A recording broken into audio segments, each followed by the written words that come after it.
The Labor caucus convenes in Canberra to sort out the makeup of the government's new front bench, while the leader of the Greens concedes he's lost his seat. I'm Tom Lowrey, live from the lands of the Ngunnawal people. Welcome to Afternoon Briefing. Labor factions are meeting today to elect the next Albanese ministry. It'll then be up to the Prime Minister to choose who makes it into Cabinet and what portfolio they'll hold. There are 30 ministerial positions and 2 are currently vacant. So are we expecting much change on the front bench? Greens leader Adam Band has conceded defeat in his seat of Melbourne. The ABC yesterday projected the seat would be won by Labor's Sarah Whitty, who leads by more than 4,000 votes, with more than 70% of the vote counted.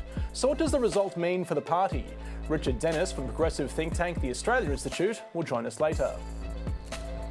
And dozens of Catholic cardinals responsible for choosing the new Pope will vote again tonight, after the first day of their secret conclave in Rome ended without a result.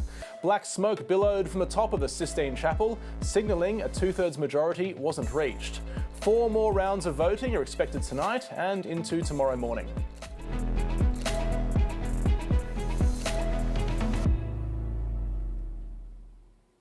Labor MPs have arrived in Canberra today to begin factional discussions over ministry positions. They spoke to media at the airport earlier.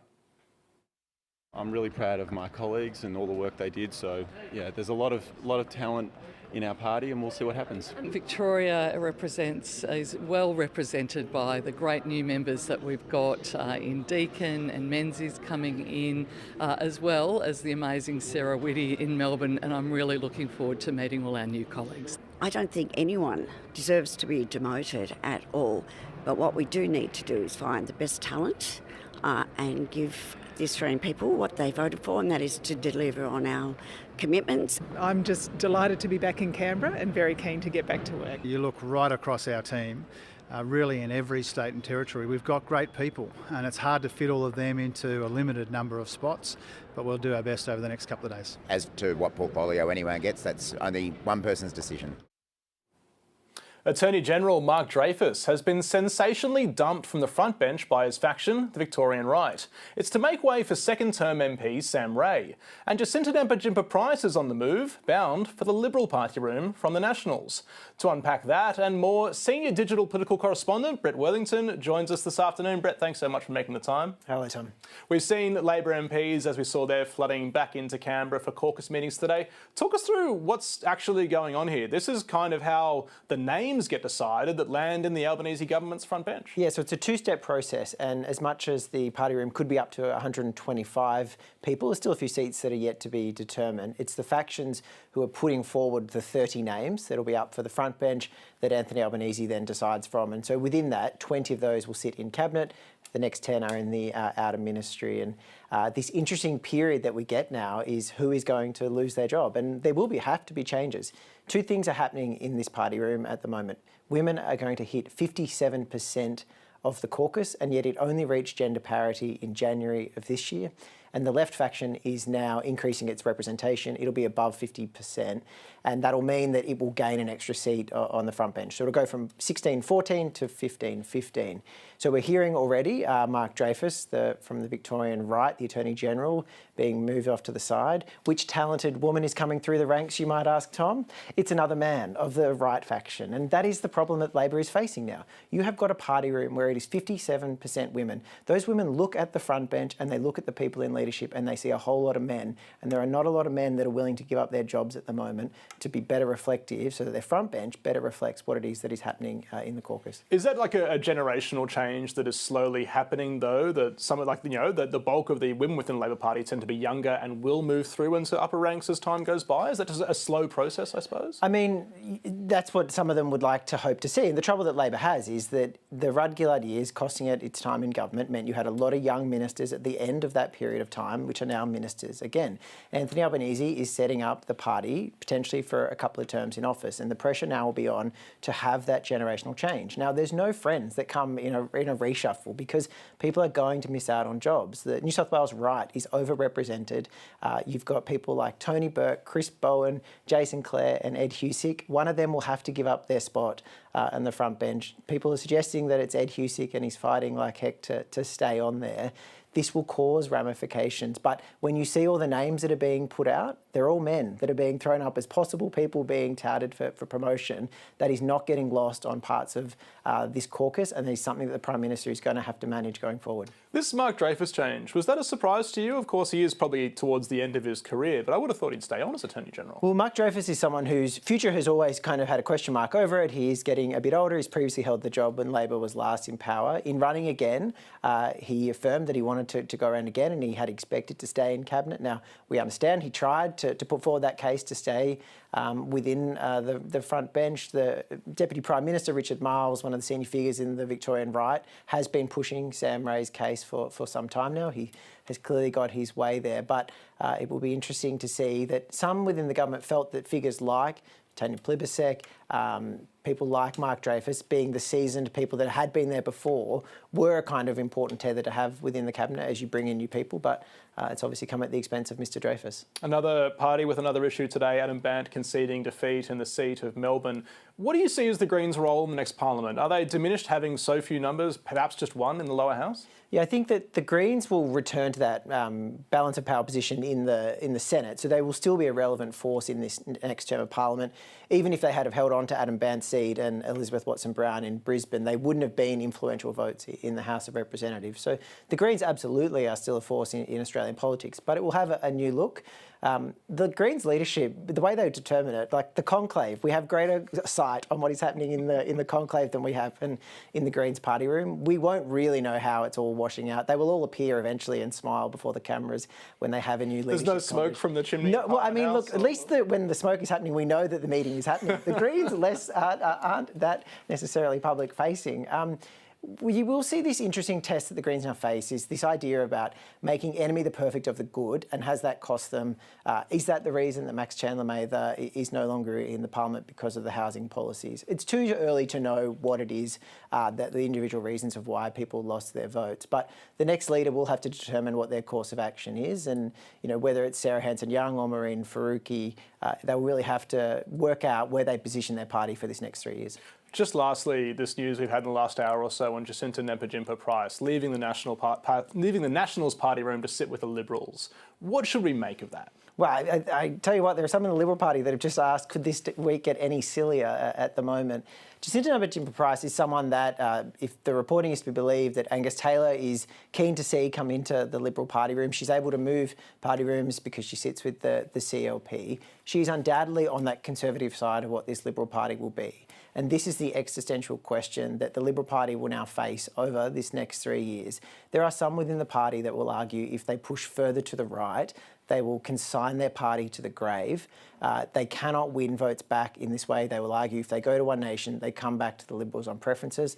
The Liberals need to find a way to tack back to the centre. There are others that are saying if they overlook the competent woman in Susan Lee in this moment, it will say more about the party that has just been dealt quite a message by younger voters and women about its direction going forward. Brett Wellington, really appreciate your time this afternoon. Thanks, Tom. The Liberal Party is yet to lock in a new leader after former opposition leader Peter Dutton was ousted from his Brisbane seat of Dixon. Former Victorian Premier Jeff Kennett has thrown his support behind the party's deputy leader, Susan Lee. My comments are being made because I think it's best for the Liberal Party. Susan is experienced in life. She is an experienced politician. She has been a very, very loyal deputy to Peter Dutton. She will be consultative with the rest of her parliamentary team, and I think she brings a different perspective to the role of leader at a time when the world is changing and changing very quickly. And that is a sympathetic ear, but the capacity to make the right decisions both for the country and the parties. Now, as we mentioned earlier, Senator Jacinta Nampijinpa-Price has announced she's leaving the National Party room to join the Liberal Party room. To discuss this and more, Nationals MP Kevin Hogan joins us now. Kevin, thank you so much for your time this afternoon. Thanks, Tom. Just quickly on that news we mentioned there, Jacinta Nampijinpa-Price leaving the Nationals to sit now with the Liberals, what she calls her natural home. Is that disappointing to hear? Well, look, Tom, I actually heard this as I was miking up this afternoon. So, look, it is disappointing. Look, I wish Jacinta well, and the fact that she's moving to the Liberal Party, I do. I wish her well in that move. But yes, of course, I'm disappointed. I mean, she has sat in the Nats party room since she joined the Parliament 3 years ago, and she's been a very important part of our team. We're a tight team in the Nats. She's been an important part of that team. Obviously, through the referendum, we were the first political entity to come out and say, look, we didn't think the Voice was a good idea for a certain amount of reasons, and she was a very important part of our team, as we all know, as part of that. So look, I wish Jacinta well, but yes, personally disappointed. You might have heard that suggestion there. There's some reporting around that she could perhaps be elevated quite quickly to be deputy leader of the Liberal Party, perhaps on a ticket with Angus Taylor, perhaps. Is that a move you'd like to see as a member of the coalition? Well, look, if she has ambitions to be the deputy Liberal leader, she obviously can't do that within the Nationals, so that might, and again, these are unverified reports. I mean, this is pretty hot, as you know, Tom, it's just been made public. So, look, I can't comment too much. I haven't even had the chance to speak to Jacinta directly yet. But look, obviously she's made that decision. I'm personally disappointed. We're a tight team, a strong team, the Nats, but I seriously wish her well. And if she has ambitions to be the deputy Liberal leader, she obviously can't do that from being a member of the Nationals. This kind of goes to these questions we've been seen kicking around over the past few days of the relationship between the Liberals and the Nationals within the coalition. There are some big ideas being thrown around, like perhaps splitting the coalition was one suggestion Matt Canavan seemed to be making. Others, like Colin Barnett, the former Liberal Premier, was saying the parties should merge and become one. Is the relationship between the two parties working at the moment, do you think? Well, look, I think, I certainly wouldn't, I would never be one to advocate that the two parties would merge. But look, I think the coalition, I think Australia is best when the coalition is strong. I think when we're in government and the coalition is strong, that's good for the country. I think in opposition, my preference would be that we would be in a coalition agreement in opposition as well. That being said, we're two separate, distinct parties, and we go into an agreement when we do have a coalition. We agree on ratios, we agree on what shadow ministries we would get or ministries we get when we're in government. So, look, I think it's good when we're a strong coalition, but look, this is all negotiated, and look, we will await for who the new Liberal leader is, and I know that we will approach negotiations in good faith with the Liberals because our starting point will be to have a strong coalition in opposition as well. There's also been this sort of suggestions that perhaps the influence of the Nationals or the way it sort of steers the coalition might be damaging the prospect of Liberal Party MPs or candidates in urban city seats. Do the Nats need to be more conscious of the messages that people like Keith Wallahan, who was campaigning in Menzies, are trying to sell to people in inner city seats in Melbourne and Sydney? Well, look, I don't think that what we want as Natch is mutually exclusive to not being good for the Liberal Party. I think that, what we are after as Nationals is good policy. We want good results, not just for regional Australia, but Australia as a whole. So, there's always going to be points of contention, which we have to, as adults, civilly argue, come to a resolution on. But look, we unashamedly are a party for regional Australia. The one thing that definitely unites us is the fact that in the National Party we all represent regional country communities. So that unifies us. That's a perspective that we see the world through, and that's what we should do. So is your message at the moment really, cool heads, everybody? This has worked in the past. This will continue to work in the future. Don't start making any radical changes? Well, my starting point is I think we go into any negotiation for a coalition agreement in good faith. I mean, I wish the Liberal Party well. I want the Liberal Party to do well, and I want them to do much better into the future. So we're happy to work with them on that. But we will go into a negotiation with them next week with their new leadership team, in my opinion, looking to form a coalition agreement. But that being said, it's not a done deal, and we won't just do it at any cost. We'll do it with, the different things that are important to us, and all that will be on the table. Kevin Hogan, I should have said off the top, congratulations on holding your seat of Page over the weekend with a fairly stable vote from what I saw on the ABC's website. How did the campaign play out there? And in particular, how did the issue of nuclear power play in your seat?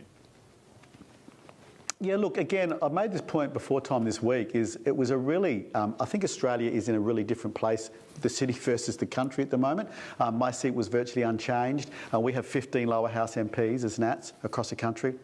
No change. Everyone held their seat, and that included the seat of Cowper, which had a huge attack, or a huge campaign from the Teals. They spent, we think, between $1.5 to $2 million to try to wrest that seat from the Nats in Cowper. We had a swing to us there. So again, the message is there. I was on pre-poll for 10 days. Not one person through that 10 days mentioned nuclear to me. We have 3 MPs, Nat MPs, where nuclear power stations are proposed: the seat of Flynn, the seat of New England, the seat of Gippsland. No swing against us in those seats. In fact, a strong swing to us in Flynn, and a swing to us in New England. So on that, trying to interpret that result then, is it possible that, perhaps it wasn't nuclear, but is it possible that it is nuclear that, is fine with people perhaps in some regional areas, but was irking city people a bit? There has to be some sort of difference there, I guess. Yeah, well, Tom, maybe, and that's what, obviously, the next few weeks, months, we're going to have to sit down and, we have to review all of our policies. I don't think we take any policy off the table or leave policies on the table. We need to go through the whole suite of what we took to the Australian public, what we think worked, what we think didn't. But look, on a face value, nuclear was not mentioned to me as an issue after spending 10 days literally on the footpath handing out how to vote. And that was across a number of electorates. But look, we've just been, our city cousins, we did okay in the regions, but we want the Liberal Party to do well. We want the coalition to be in government. So we have to review everything that we took to the electorate and review it. That would just make common sense. What do you think the issue was with your city cousins? Well, again, I'm not sure at this stage.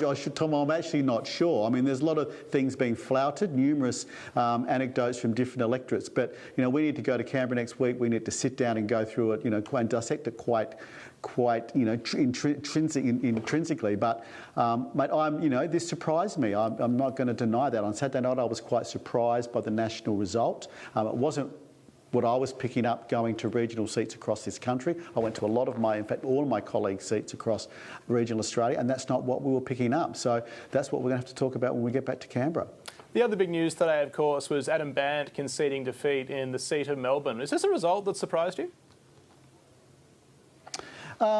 Look, I've got to say I'm pleased, but yeah, it did. I mean, I think this hasn't been a good result for the Greens or the Teals, actually. So the Greens have lost, I think, 3 at the moment out of their 4 lower house seats. So that's been a disastrous result for them. Let's not forget the Teals now, they lost one with a redistribution in North Sydney, but they thought they were going to pick up Bradfield. Doesn't look like they're going to do that. They've lost now Goldstein as well. They put a huge attack in, as I said, to Cowper and haven't picked that up. So they've retreated as well after one parliamentary sitting of 2 MPs. So they've had a bad weekend as well. The way the Senate is shaping up, Labor will be able to pass bills through the Senate working exclusively with the Greens. They won't need to rely on crossbenchers or others, to get the numbers they need. In that case, in that situation, do you think the coalition should be more open to working with Labor, perhaps being more conciliatory to try and find more agreement on bills to ensure that Labor doesn't have to work with the Greens every time to get their bills passed? And look, Tom, we did in the last parliament. I mean, there were a couple of significant reforms with the NDIS and aged care where we worked with the Labor Party, and we're always open to do that, and we'll always be open to do that because obviously I view the Greens as an extreme party.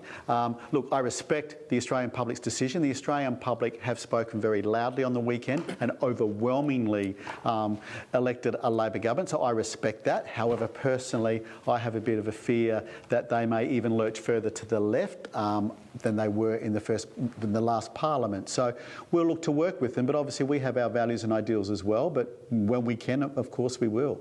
Yeah, just on that finally, this is of course a big result for Labor. They're going to wind up with 90 plus seats in the lower house perhaps. How do you think Anthony Albanese should interpret that kind of result? How would you advise Labor to go forward? Well, humbly.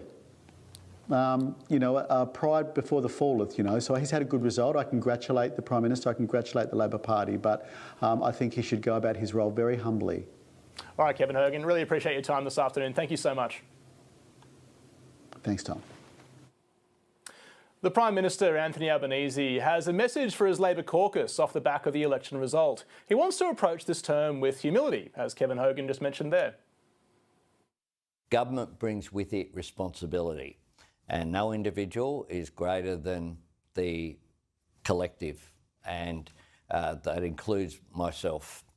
And we need to approach this term with humility to make sure that we deliver on the commitments that we made to the Australian people, but also that we operate in a way which shows solidarity. I kind of hoped for more support from my ministers, from my caucus over the 6 years that I've been Labor leader.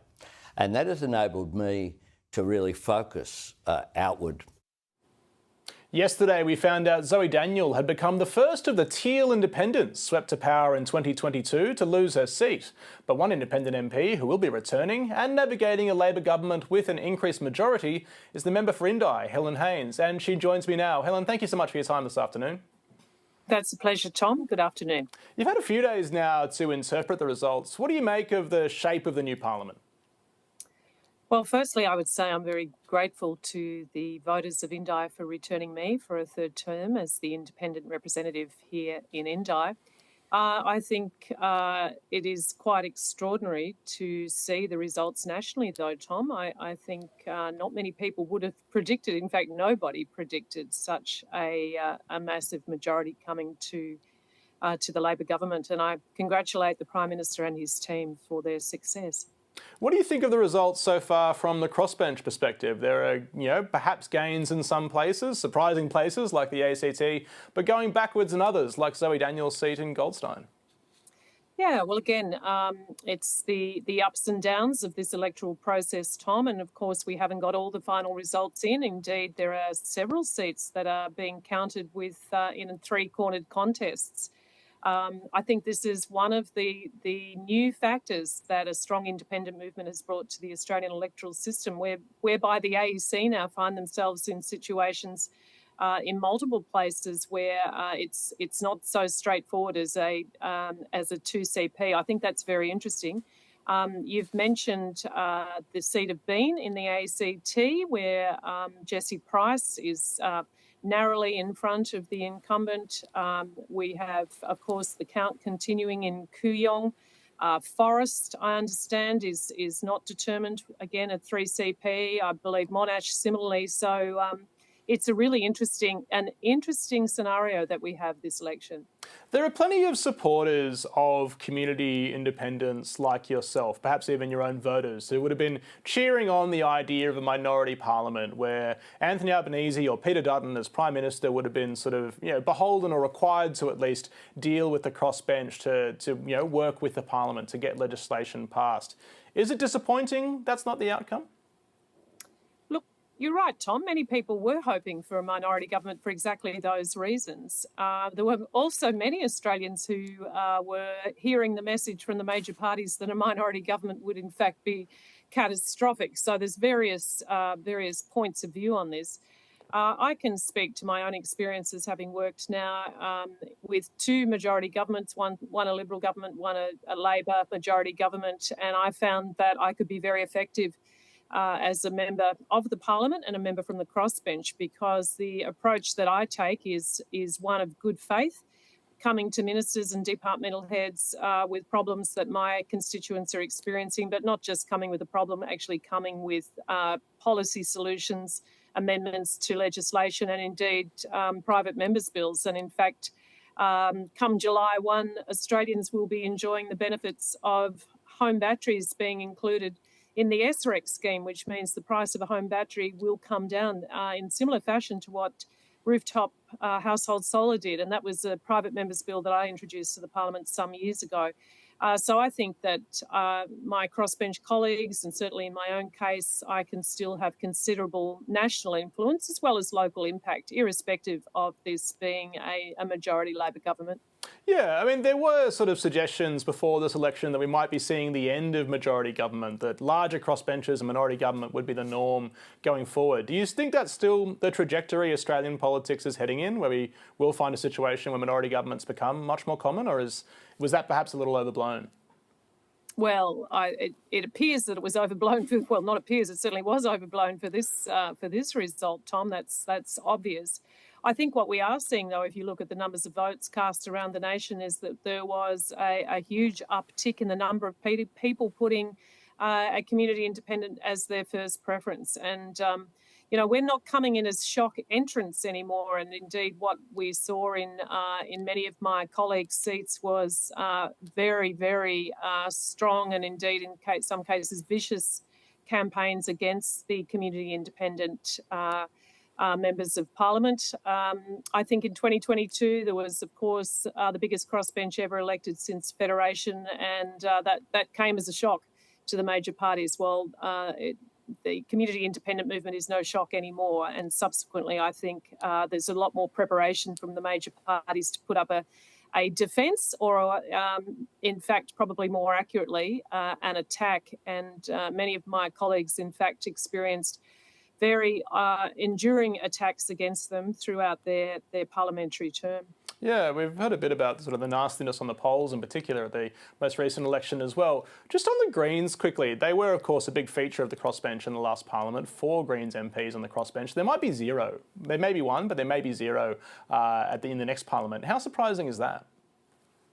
Well, I think it is surprising. I heard no predictions that an outcome such as that would manifest itself. And Tom, while we talk about those members of Parliament who will no longer be there, I want to acknowledge that there are some very, very excellent parliamentarians who will no longer be in a position to serve their nation.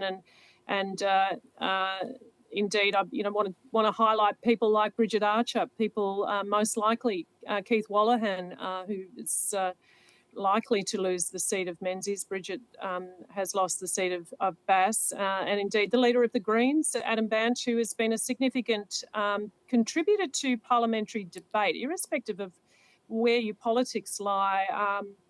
Adam Bandt had a very strong and respectful understanding of parliamentary procedure and standing orders, and contributed very significantly to the crossbench in his knowledge of the Parliament. We will miss those parliamentarians across the board. There's too many to mention, really. There's actually so many from the Liberal Party. There's too many to mention, and of course, Mr. Dutton, as leader of the opposition, losing his seat as well. So, I think that this will look like a very, very different Parliament. Just briefly on a sort of policy area, electoral reform was one of the big fights of the last Parliament. Given Labor now has the majority it has, do you think that fight's now been lost, I suppose? Well, I think this is an area of grave concern for our Australian democracy, and if there's one very lamentable aspect of the government having such a strong majority, it is this so-called electoral reform. This was a stitch-up between the two major parties to ensure that independents, such as what we have on the crossbench, will be disadvantaged. And I can't see a pathway forward now that that Electoral Act can be amended. There'll be many people wishing that it would. There may be attempts from us in the Parliament to try and do that, or at least to open the conversations with the government. But I'm very concerned about that piece of legislation. I've spoken to experts in electoral law. They tell me that it is a very complex, confusing and problematic piece of legislation, and may in fact even fall foul of the Constitution. So I think watch this space on that particular piece of new law. All right, we certainly will. Helen Haines, thank you so much for your time this afternoon. Thank you very much, Tom. Bye-bye. Some of Labor's biggest gains in this election came in parts of Sydney, with huge swings in some once marginal seats and the seats of Hughes and Banks taken from Liberal hands. Sally Situ is the member for the Inner Western Sydney seat of Reid, and she joined me earlier. Sally Situ, thanks for joining Afternoon Briefing. Thanks for having me. Congratulations on the win in Reid. A swing in your direction, I think, a fairly solid one too. What sort of result were you expecting going into election night? Did you think it would play out like this? We always knew, well, I always felt that it was going to be a close contest, and it was something that I knew ever since I was elected in 2022, that I was going to have to earn the trust of my community. I think there had been a deep level of cynicism that had set in about politics and politicians, perhaps being there out of self-interest as opposed to serving the community. So I knew that I was going to have to, for 3 years, earn back the trust of my community. And I've done that by working hard, being responsive and making sure that I was available to assist. And that's something that I wanted to do, and the reason why I stepped up and put my hand up to become a federal member of parliament. And there was a moment on polling day where I really felt like it had worked. So a woman came up to me and she came to thank me because we had helped her best friend with a child support case. And she said that what we had done for her best friend was transformative. And I think that really crystallised for me that if you can have a good local member, a good government, the power to change people's lives, it can be transformative. The coalition was really targeting seats like yours, your neighbour Jerome Laxale in Bennelong in Sydney, of course, but Labor wound up making gains in Sydney, picking up seats like Banks. What do you think cut through to voters in your part of Sydney this time around? There were so many policies that people came up to speak to me about, and I found that really refreshing. It felt like they were engaged, they were clued in, and that they had an understanding of what this election was about. And so some of the things that people were coming up to me to talk about was the fact that there were these Medicare urgent care clinics that had been rolled out across the country, and we were going to get one in the local community in Burwood.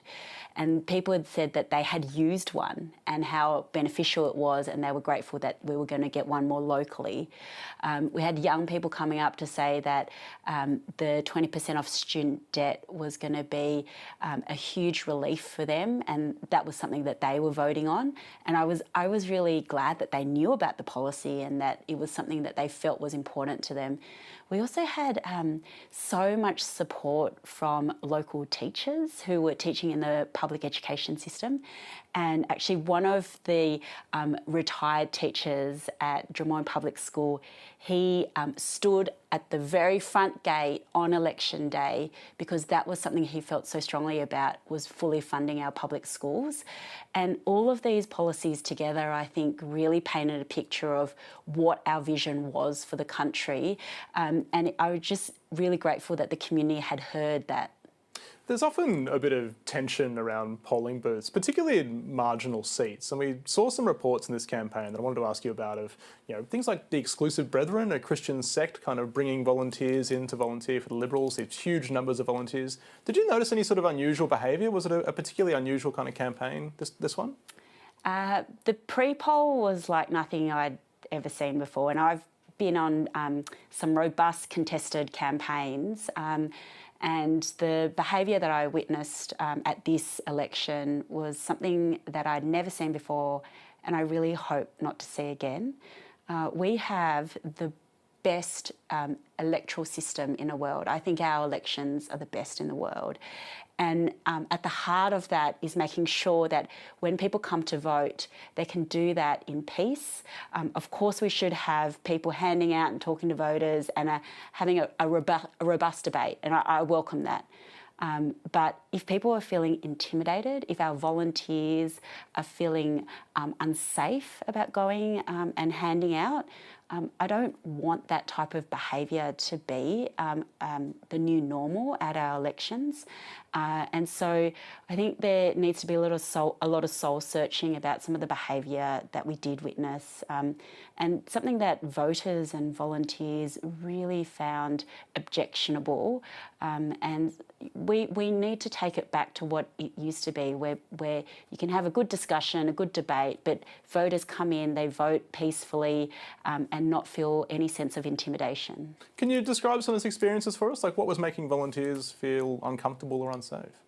There was a lot of chanting, a lot of shouting, kind of like quite physical standing over, and the sheer number of volunteers. I think we were quite taken aback by the sheer number of signs, and it's just not the type of behaviour that I've seen at pre-poll before.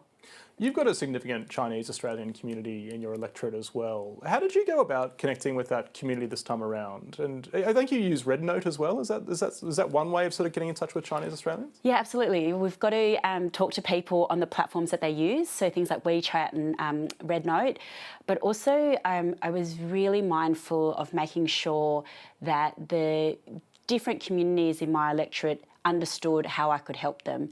And I wanted to make sure that I was accessible and that they felt like they could come to their federal member of parliament for help.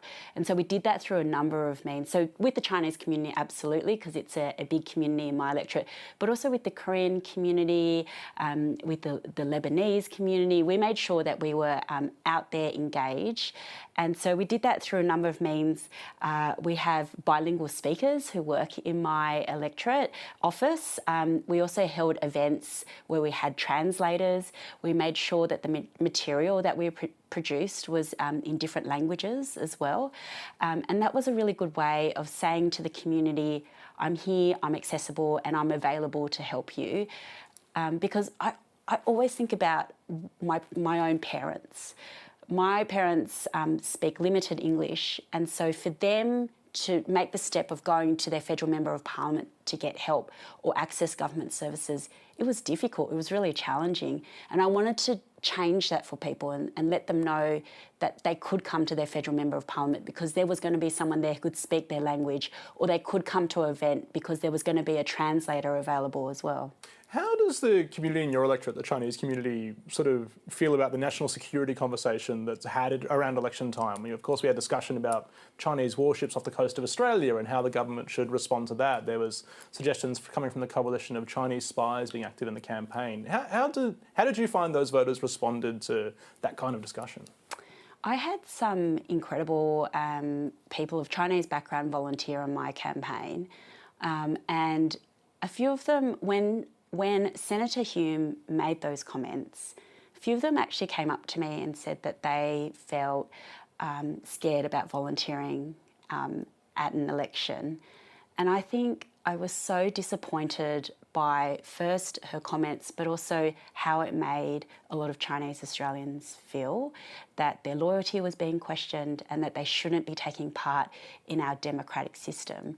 And I hope that we can change that conversation, that we can again welcome Chinese Australians to take part, and that this is their right and responsibility to be part of it, to vote, to volunteer, to be part, to put their hand up to stand. And part of the challenge is that for too long there've been a political football that unfortunately the coalition have chosen to kick at whenever it's been convenient for them. When it's convenient for them to sidle up to the Chinese Australians to try to gain their vote, they do that. And when it's convenient to kick them, they seem to do that as well. And I really hope that out of the election review that they go through, that they really examine how they engage with different multicultural communities, and that their engagement becomes deep and nuanced and done in a way which says that you are Australians, you've chosen to come to this country, and that we accept you, and that we're going to stop questioning your loyalty. Of course, as we mentioned, your margin's gone up, as have many other Labor MPs at this election. Do you think there's going to be an expectation from voters that have backed Labor, that Labor's going to do more perhaps than what it sort of promised in the election campaign? Is there an expectation from voters that Labor will, be ambitious and perhaps go a bit further than suggested? Every day in this role, I feel the weight of responsibility, because we have the power to really change people's lives for the better. We have the power to change this country for the better. And we've laid out what I think is a huge agenda. We've transformed aged care, thanks to the Minister for Aged Care, Annika Wells. We're committed to fully funding our public schools. Our public school teachers have been waiting more than a decade for this to come on board, and they are so delighted that it's happening.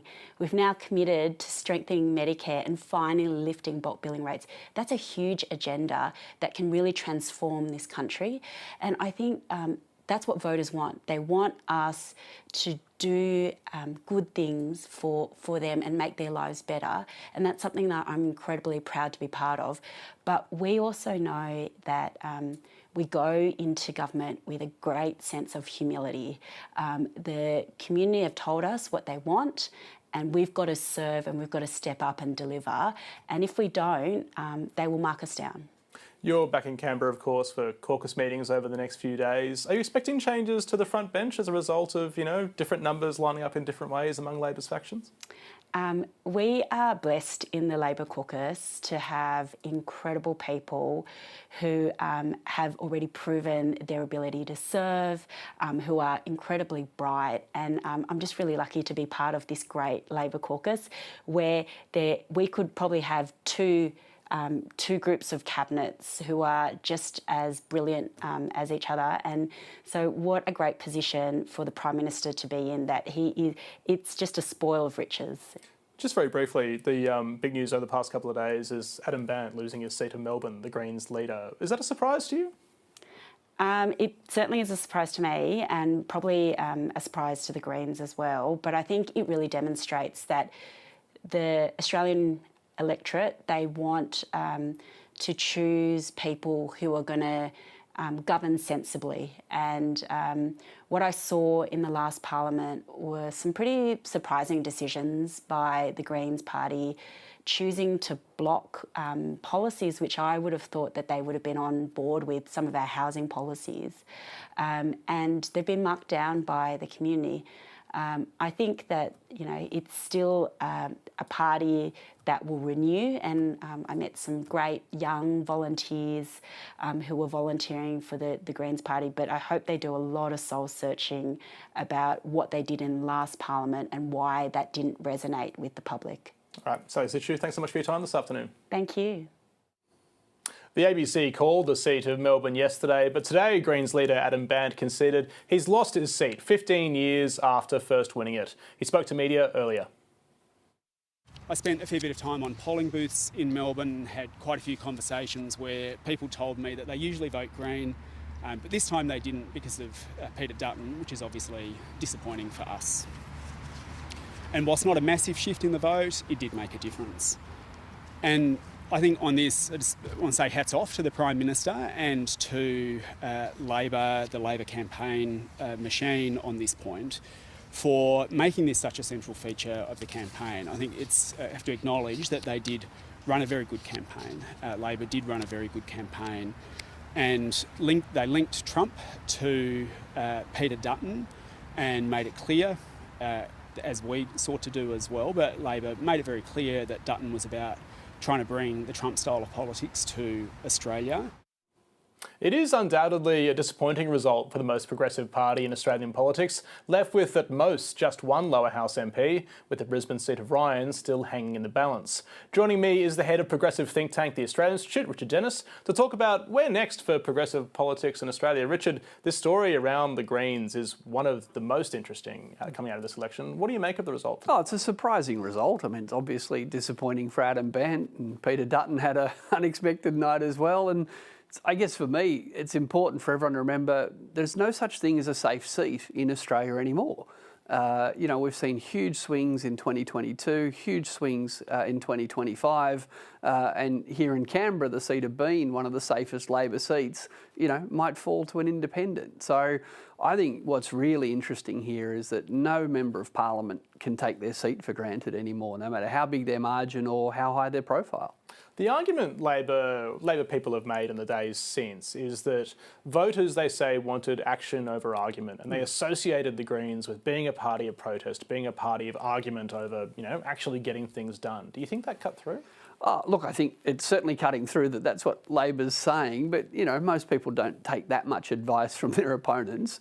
I think what's really interesting is the Green vote in the Senate, and of course it's in the Senate where the Greens had power in the last term, it's in the Senate where the Greens were holding up legislation. The Green vote in the Senate held up, but the Green vote in the lower house seats they held, that's where they had a small swing against them, and that small swing has cost them 3, maybe 4 seats. So I don't think the Greens will be sitting there thinking, why don't Australians like us anymore? Because their vote in the Senate suggests, well, they're going to wind up with balance of power, they're going to hold all their Senate seats.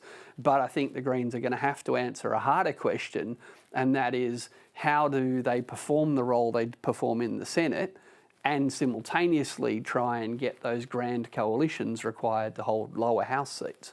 So, but do you think that the fights the Greens had over things like the Housing Australia Future Fund at the last Parliament, these sort of months-long arguments over, fairly complex bits of policy, but significant bits of housing policy, do you think that hurt the Greens in the end, the optics coming out of that they were perhaps obstructionist in some regards? Oh, there's no doubt it upset some of their voters. I've heard it from some people directly, but I also heard a lot of younger voters and saw polling that suggests that a whole bunch of younger voters were like, yeah, someone's finally talking about renters. And this is the point. I think that the reason the Green vote held up in the Senate was that across the country, people were happy with them. But maybe they lost some groups by holding out on that housing policy, and maybe they won some other groups. But to win a lower house seat, you need 50% plus one right there in a particular seat. So, look, I mean, that's for the Greens to decide with their reviews going forward. But if overwhelmingly Green voters were really disappointed, you would have expected to see a swing against them in the Senate, and that's not what happened. So would you advise them to change tact at all in the next Parliament? They will be in a significant position of power, holding the balance of power in the Senate. Would you advise them to carry on much the way they did last time around? Look, I'll leave the political advice to them. You watch a lot of politics, right? I watch a lot of politics. Oh, no, I'll tell you what I think. I just, what they should do, that's up to them. But this is a Labor government with a big majority in the lower house. This is a Labor government with a big majority in the lower house with the smallest Liberal party in the Parliament in modern history. So there's a big progressive majority in the lower house, and for Labor there's two paths to get bills through the Senate. They can either work with the 11 votes the Greens have got, or however many votes the Coalition have got, but basically Labor can get whatever it wants through the lower house, and it can either make it more progressive in the Senate or more conservative in the Senate. Now, personally, as someone who looked at, in the past, Labor try to have a more progressive tax agenda and fail to get it up, try to have a more ambitious climate agenda and fail to get it up, they softened their own policies, they watered down their policies in order to get elected. Well, they've done that, and I don't think anyone thinks the Libs are going to win at the next election. So I think the big choice for Labor now is, do they use the Greens to strengthen up their reform agenda in the Senate, or do they do what they did in the last Parliament and use the Liberals to water it down? It was because the Corruption Commission didn't have public hearing because they wanted to go through the Liberals. The electoral law reforms, weren't so good for minor parties because Labor worked with the Liberal Party there. So I think that dynamic of Labor not needing anyone's vote in the House, but having two clear paths through the Senate, I think that's going to be fascinating. And if I were the Greens, I'd be looking at all sorts of opportunities to pull out good old Labor ideas that they've tried before and say, come on, Prime Minister, let's have a go at the policy you used to support. Is there a political risk in that, though? Because, Anthony Albanese went to this election, Labor went to this election with a pretty clear agenda, and they've been clear since then that they want to stick to that agenda. Is there a risk in the Greens dragging them to the left by necessity of just trying to get anything through the Senate, and then perhaps Labor facing an argument in 3 years' time that, hey, you guys did a whole lot more than what you said you were going to do. This is a big surprise. Yep, there's a risk. There's also a risk of not taking advantage of a once-in-a-generational opportunity. I mean, how has the Coalition behaved when they've had the chance to get work choices through by one vote? They've grabbed it. How did John Howard behave? Didn't necessarily pan out very well for the Howard governments, was that? Work choices is still largely in place. Let's be clear, John Howard's ambition, his personal ambition, was to restructure industrial relations laws. Is it more important to stay in Parliament or more important to achieve your goals? Now, I don't know, I don't want to be in Parliament, but yes, if all Labor want to do is stay in Parliament, maybe you're right. Maybe they should just sort of sit there and not do very much. But let's be clear, in the last term, they spent 2 years saying we won't touch the stage 3 tax cuts, and reforming those stage 3 tax cuts was one of the most popular changes they made. No one suggests that they were punished either at the time or at the ballot box for shifting $80 billion worth of tax cuts from high income earners to low and middle income earners. And indeed, the day after they announced it, the Liberals said, fair call, we'll support it. Now, at the Australia Institute, we spent 2 years saying, here's good research as to why you should change the stage 3 tax cuts. A lot of people in this building were adamant, break a promise and you'll be gone forever. I think breaking that promise and explaining to the public why was one of the best things Labor did. Just on that, and very briefly, you've argued for a long time in areas of tax policy like negative gearing, like increasing taxes on gas imports, that Labor does need to go further. Have those arguments now been run and won given this election result, or do you think there is still room there? Peter Dutton went to this election saying, we don't have a shortage of gas, we're just exporting too much of it, why don't we tax gas exports? I couldn't agree more. Imagine if Labor were to show up and say, well, you know what we can do? We can tax gas exports and we can spend tens of billions of dollars on improving health and education. And if the Liberals want to vote against it, the Liberals can explain to voters why the Liberals don't want to tax gas anymore. Peter Dutton started this election campaign in his budget reply speech saying there's no shortage of gas, why don't we tax the exports? So there's lots of things that weren't talked about in the election that offer huge opportunities for Labor, not just to make Australia a better, fairer place, but to put a lot of pressure on the Liberals to put their votes where their mouth was. Richard Dennis, really appreciate your time this afternoon. Thank you so much for coming in. Thank you. The Bears are back, with WA Premier Roger Cook and the National Rugby League today confirming the Perth Bears will join the competition in 2027 or 2028. The Perth side will be aligned with the North Sydney Bears, the club axed from the NRL nearly 30 years ago. The WA government will tip in $65 million to help get the new franchise established. This represents great value for money for WA taxpayers. So this will produce a great economic benefit for Western Australia. It will provide an opportunity for West Aussies to participate in another national competition, which we all love. But it's also an opportunity it's a great placemaking opportunity. So if you're a tradie in Sydney today and you're wondering what this Build a Life in WA program is about, you will be more familiar with Western Australia as you see Perth compete in the home and away fixtures from 2027. And some breaking news now. Science and Industry Minister Ed Husic has been removed from the front bench, along with Attorney General Mark Dreyfus, as factional heavyweights divide up the 30-strong ministry. Mr Husic has been pushed out of the ministry because of an over-representation of the New South Wales right, while Mr Dreyfus has been dumped to make way for second-term Labor MP Sam Ray. The factions are putting together a list of 30 names that will be endorsed at a caucus meeting tomorrow. The Prime Minister will then pick his cabinet and assign portfolios.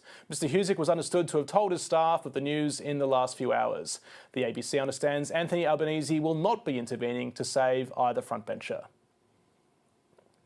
One of the big policy fights of the election campaign was housing, with Labor, the Coalition and the Greens slugging it out to prove they were the party to help Australians into their own home. Housing will undoubtedly be one of the great policy challenges facing the next Parliament, with the Prime Minister saying boosting housing supply has to be the answer. With me to unpack some of what we might expect over the next 3 years is Brendan Coates, Housing and Economic Security Program Director at the Grattan Institute. Brendan, thank you so much for joining us this afternoon. Thank you. Labor's centrepiece housing policy is probably its $10 billion to build 100,000 homes reserved for first home buyers. What do you make of that particular idea? We think it's something that's worth looking at, and so therefore it's positive that the government's gone down this path.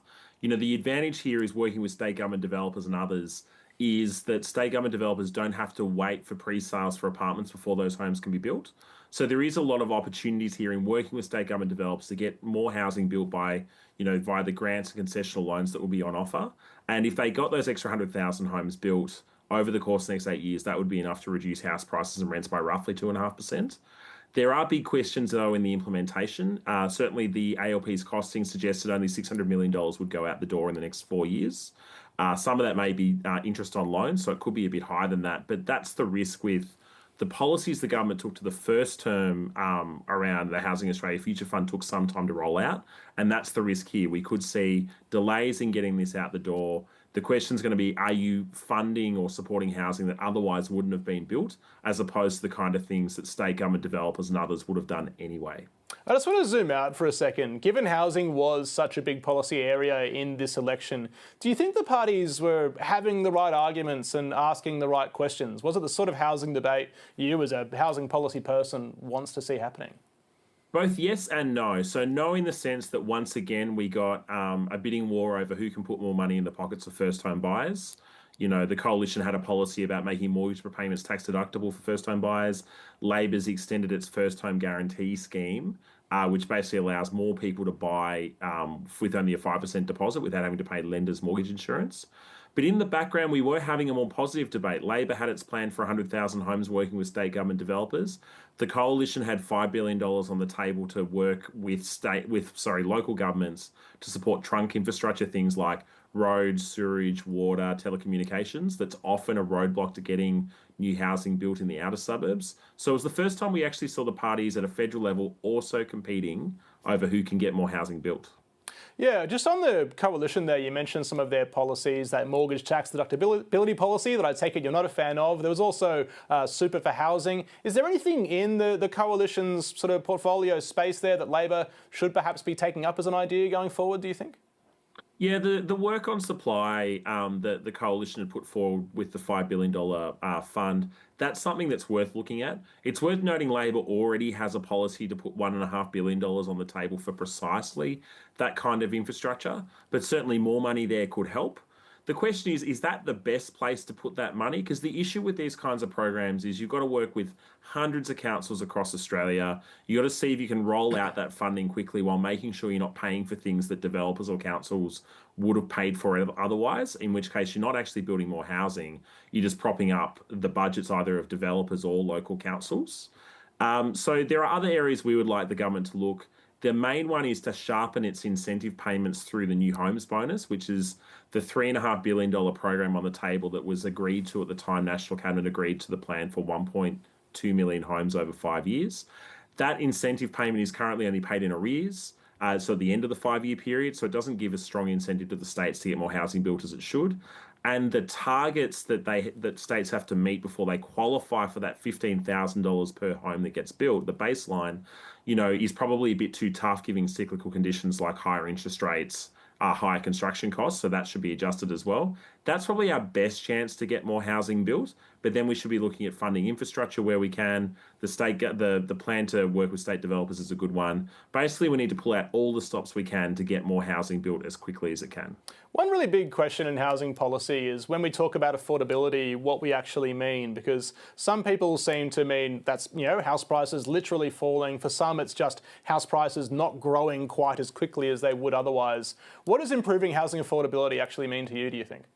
I think at a minimum it means that house prices are rising more slowly than people's incomes, so that it's becoming more affordable to buy or to rent.